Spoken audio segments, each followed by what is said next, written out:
Halo, kembali ketemu bersama akun YouTube Hadi Siantar. Horor seluruh dunia, horor seluruh dunia, horor seluruh dunia. Salam rahayu buat kita semuanya. Semoga kita semua sejahtera. Amin, amin, amin. Ini adalah posting saya pertama setelah pemilu ya, makanya saya pakai kata amin lagi. Oke. Ini nomor telepon HP WhatsApp saya. Hampir lupa. 087873406915. Saya ulang ya nomor HP WhatsApp saya. 087873406915. Hari ini saya mau bahas tentang tradisi Tionghoa. Judulnya Tradisi Tionghoa. Nama saya Hadi Sugito Wijaya. Saya lahir tahun 1976. Saya ini gado-gado ya. Gado-gado berarti campuran. Dari ayah, garis ayah, almarhum ayah. Nah, ini saya bicara dari garis ayah ya. Ayah kan punya ayahnya lagi kan, garis ayah, bapak lah. Dari bapak itu keturunan Tionghoa, dari itu generasi keberapa? Kalau nggak salah generasi ke 20 atau 15 ya, itu ya. Terus dari generasi neneknya ayah itu ada keturunan Dayak Iban. Dayak Iban itu dia ada di dua negara ya. Pertama di Indonesia, kedua di Malaysia. Dayak Iban itu Dayak ada di pesisir laut ya. Terus dari garis keturunan ibu, dari garis ayahnya itu, bapaknya itu Tionghoa juga. Terus dari neneknya itu keturunan Sunda asli, Prabu Siliwangi ya kan. Ada keturunan dari waktu itu pernah dirunut sama paman saya bahwa itu dari garis selirnya Prabu Siliwangi ya. Jadi ya gado-gado lah. Oh ya, saya lebih suka disebut dengan nama disebut dengan etnis Tionghoa dibandingin Cindo ya. Karena kalau Cindo itu adalah istilah yang diciptakan oleh orang Malaysia. Jadi sebenarnya orang Malaysia itu sirik ya terhadap orang-orang Tionghoa di Indonesia. Karena orang-orang Tionghoa di Indonesia itu sudah membaur ya. Sedangkan kalau di orang Tionghoa yang ada di Malaysia itu tidak membaur. Mereka tuh sangat jarang pakai bahasa induknya. Kalau Malaysia kan bahasa induknya bahasa Melayu ya. Mereka jarang, orang Tionghoa di Malaysia itu jarang pakai bahasa Melayu ya kan. Andai kata pun mereka pakai bahasa Melayu, mereka hanya di saat-saat penting ya, misalnya kata ketemu pejabat-pejabat. Kalau orang bahasa Melayu bilang ketemu timbalan-timbalan ya kan. Kalau di Indonesia timbalan itu ukuran itu ya bensin ya. Beda ya makanya. Jadi orang-orang Malaysia itu ingin mengkaburkan pembauran Tionghoa Indonesia dengan Tionghoa di Malaysia, makanya diciptakan istilah Cindo, Cina Indonesia. Benar enggak? Saya pribadi tidak suka istilah Cindo. Saya lebih suka Tionghoa ya kan. Karena kalau Cindo itu kesannya kayak Malaysia ya. Oke. Saya ingin kasih cerita dulu bentar ya, sedikit aja intermezzo. Saya lahir tahun 1976 di zamannya almarhum Presiden Soeharto.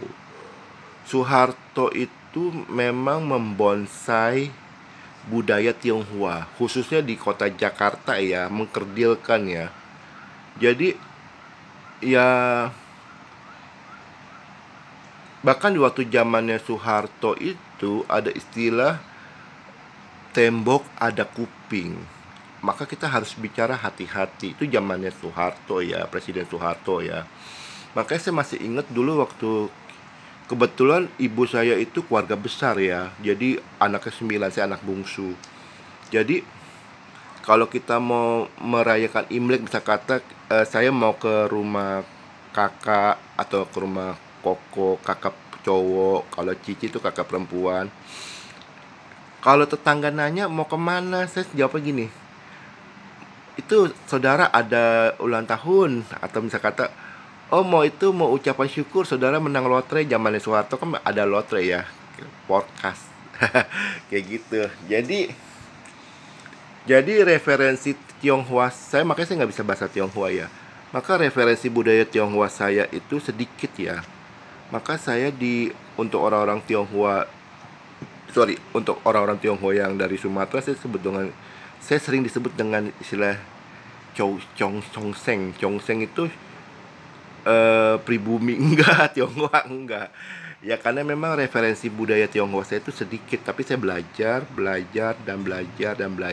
ya kan. Saya mohon maaf jika saya bahas tentang tradisi Tionghoa itu sedikit salah ya. Ada komentarnya di kolom, tapi saya mohon komentarnya yang sopan-sopan ya. Jadi gini loh. Sorry. Orang Tionghoa itu ada tradisi meja abu ya. Tapi ini tradisi ini masih dipegang kecuali orang-orang Tionghoa yang sudah beragama Kristen atau yang sudah beragama Islam. Kalau di luar itu ya, di luar Kristen atau Islam, mereka masih pegang namanya meja abu ya kan. Meja abu tuh, dia tuh meja abu tuh seukuran dada dewasa ya, itu dada ya. Jadi kalau misal kata dia tingginya 170 contoh ya, meja abunya itu mungkin 120 gitu, disesuaikan dengan tingginya ya. Jadi meja abu itu terdiri dari foto leluhur, bisa kakek moyang, bisa nenek moyang. Terus dia ada semacam kayak mangkok dari aluminium ya. Biasanya dulu dari aluminium ya, atau dari seng ya, atau dari besi ya, yang seperti kayak punya Barara itu ya. Tapi kalau bisa kata nggak ada, itu mangkok biasa juga boleh. Di dasarnya itu dikasih gabus, jadi biar ketika hionya itu ditancapkan itu, hionya nggak goyang-goyang gitu, nggak goyang-goyang. Terus di meja abunya itu biasa ada buah-buahan, ada daging, kecuali leluhurnya nggak makan daging ya. Ada pokoknya yang terbaik ya, kayak ada buah jeruk, buah lengkeng, buah apel. Kadang-kadang kalau keluarganya kaya juga buah durian musaking ya. Kadang-kadang ya. Terus juga itu pas daging-daging, kalau orang kaya biasa kasih pasti steak wagyu ya, yang mahal itu ya. Oke. Jadi orang Tionghoa itu percaya, sekali lagi ini tradisi ya, saya bicara bukan agama ya, ini tradisi ya. Kehidupan itu terbagi dua ya, ada disebut dengan alam A dan alam B. Alam A itu alam dunia nyata sekarang ini ya. Jadi terus alam B itu alam gaib ya. Jadi ini istilah yang saya ciptakan ya. Jadi ketika seseorang sudah meninggal, maka itu disebut dengan arwah. Arwah itu dia berada di alam B ya kan. Dia bisa melihat alam manusia, alam kehidupan sekarang ini ya. Dia bisa lihat keturunannya, bisa lihat anaknya, bisa lihat cucunya, bisa lihat cicitnya, bisa lihat buyutnya. Tapi yang arwahnya ini tidak bisa masuk ke alam B, alam manusia ya kan. Mungkin bisa atas izin Tuhan, tapi bisa kadang-kadang hanya lewat mimpi ya. Makanya orang Tionghoa itu, ini contoh ya, saya kasih ilustrasi ya. Contoh, saya ada project nih, misal kata project nilainya bilang kata 50 miliar. Ini contoh ya. Lalu saya berdoa kepada leluhur saya Engkong. Saya ada project nih, nilainya cuannya bisa cuan itu artinya untungnya bisa 50 miliar. Kong bantu ya. Mungkin ada orang yang menghina, Engkong lu kan dulu miskin, contoh ya kan. Engkong lu kan dulu bodoh. Nah, ada tradisi Tionghoa bilang ya, ketika orang sudah meninggal, orang itu disebut dengan arwah ya kan. Arwahnya itu dekat dengan Sang Pencipta, dekat dengan Tuhan. Kalau orang Tionghoa bilang, Tionghoa itu disebut dengan Tien itu artinya Tuhan ya. Kalau bahasa Inggrisnya kan God, G-O-D, God. Kalau bahasa Indonesia Melayunya disebut dengan Gusti, Kangjeng Pangeran Gusti, itu kalau orang Jawa bilang ya. Jadi orang Tionghoa percaya bahwa ketika arwah kakek moyang atau nenek moyang sudah meninggal, ketika keturunannya berdoa ya kan, kakek atau nenek, tolong dong saya mau ujian supaya bisa berhasil, tolong dong beri saya kesehatan. Sebenarnya orang Tionghoa itu memposisikan diri agar leluhurnya itu menjadi pendoa syafaat di alam arwah, ya kan. Jadi alam arwahnya itu kan datang ke Tuhan. Tuhan, ini keturunan saya minta rezeki. Tuhan, keturunan saya minta kesehatan. Jadi sebagai penyambung lidah. Itu tradisi ya, sekali lagi tradisi ya. Jadi banyak orang Tionghoa itu berdoa di meja abu minta rezeki. Kebanyakan sih ya sekitar 70% minta rezeki ya. 20% minta kesehatan, 10% baru minta keamanan ya. Jadi pola presentasinya gitu. 70% minta rezeki, misal kata ada project ya kan. 20% minta kesehatan, 10% minta keamanan. Jadi rata-rata sih seperti itu ya indeksnya ya. Yang saya bicara ini adalah tradisi ya, bukan agama. Nah, kadang-kadang leluhurnya ini yang melihat, kok leluhurnya kakek moyang atau nenek moyang melihat, kok buyut gua kok miskin, kayak gitu. Sebenarnya hal ini bisa dicegah. Sekali lagi, hal ini bisa dicegah. Caranya bagaimana? Saya percaya kita semua yang ada di sini, Anda yang melihat di sini akan meninggal dunia. Baik itu lambat atau cepat pasti akan meninggal dunia ya, ya kan? Buat Anda yang saat ini sudah menikah dan punya anak, atau Anda belum menikah tapi punya anak, ya kan? Pasti kan akan ada garis keturunan dong, anak, cucu, cicit, buyut, sekian dan sekian dan sekian dan gitu. Ketika, coba kita kasih ilustrasi, saya kasih bayangan ya. Ketika 100 tahun lagi saya meninggal dunia, contoh kata, saya melihat 200 tahun kemudian, 300 tahun kemudian saya melihat garis keturunan saya miskin, amit-amit ya, ini contoh kata ya. Pasti saya bilang, aduh saya sedih banget ya kan. Saya 300 tahun kemudian di alam baka kan, aduh saya sedih banget. Hal ini bisa dicegah. Caranya bagaimana? Anda beli perangko. Loh, kok nggak ada? Sebenarnya ini nggak ada hubungan ya, sekali lagi. Tapi saya menghubung-hubungkan ya kan. Tapi ini bukan ilmu cocoklogi ya, bukan ya. Sekali lagi ini bukan ilmu cocoklogi. Jadi gini loh. Tuhan yang maha baik memberi saya kemampuan melihat masa depan ya, disebut dengan indigo ya kan. Pada tahun 2022 beberapa netizen memberi saya saran. Ini sarannya bagus ya. Mr. Wang, saya kan di Facebook kan namanya Mr. Wang ya, Wang Sugito ya. Mr. Wang kan bisa melihat masa depan, bisa terawang. Kenapa nggak terawang tentang perangko? Oke. Saya pikir, oh iya bener juga nih, bagus. Idenya bagus. Lalu saya terawang itu adalah berdoa dengan memejamkan mata. Lalu karena saya ini indigo, saya bisa melihat masa depan gitu.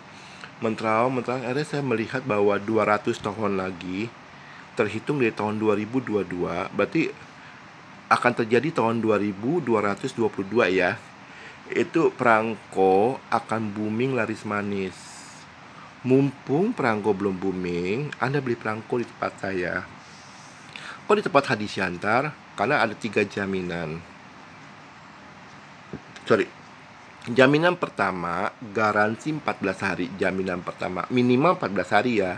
Ada beberapa perangko yang jaminannya itu garansinya 1 tahun ya. Garansi kedua, ketika perangko saya terbukti palsu oleh otoritas setempat. Misalkan perangko ini contoh kata ya. Ini contoh kata. Ini perangko Polinesia. Lalu Anda ceknya di Polinesia. Oh, ternyata perangko saya palsu. Uangnya saya kembalikan utuh 100%. Itu jaminan kedua ya.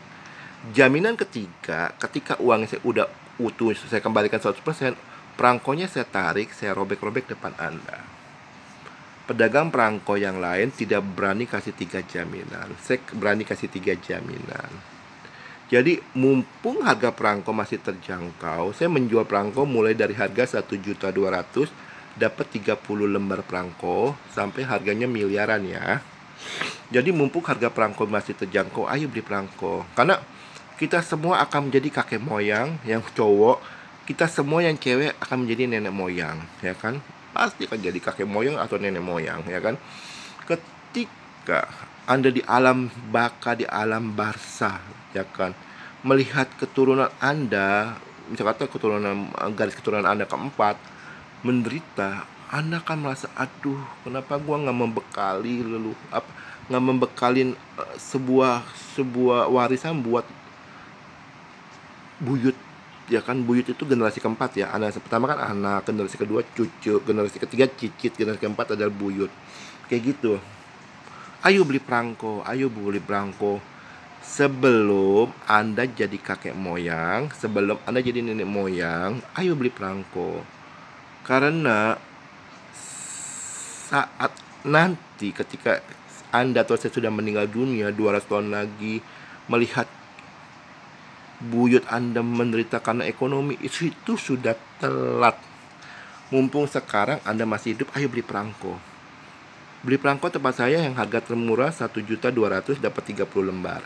Buat Anda yang ingin beli perangko, hubungin 0878 73406915. Saya ulang ya. Nomor HP WhatsApp saya 0878 73406915. Jadi tradisi Tionghoa itu sebenarnya banyak filsafat tingkat tinggi ya. Makanya ketika meja abu itu bukannya berhala ya, bukan. Itu meja abu itu adalah sarana keturunan komunikasi dengan kakek moyang atau nenek moyang itu ya. Terus ada satu lagi saya kasih contoh ya. Kalau orang Tionghoa itu kalau saat Imlek ya, itu dia makan, tapi ini udah jarang dilakukan, dia makan ikan bandeng. Ikan bandeng itu ikan yang tulangnya banyak. Itu artinya apa? Sebenarnya artinya gini loh. Hidup itu susah. Sekali lagi, hidup itu susah. Seperti kayak tulang-tulangnya ikan bandeng. Tapi dengan penuh kesabaran, tulangnya itu dicabut, tulang ikan bandeng ya. Pada saat sudah tidak ada tulang lagi, lalu daging ikan bandeng itu dimakan ya empuk dan wangi. Nah itu banyak sekali ajaran-ajaran Tionghoa ya, itu yang memang mengandung filosofi yang sangat tinggi. Makanya jangan bilang ajaran kuno itu kuno, enggak. Justru ajaran kuno itu banyak mengandung filosofi yang tinggi ya.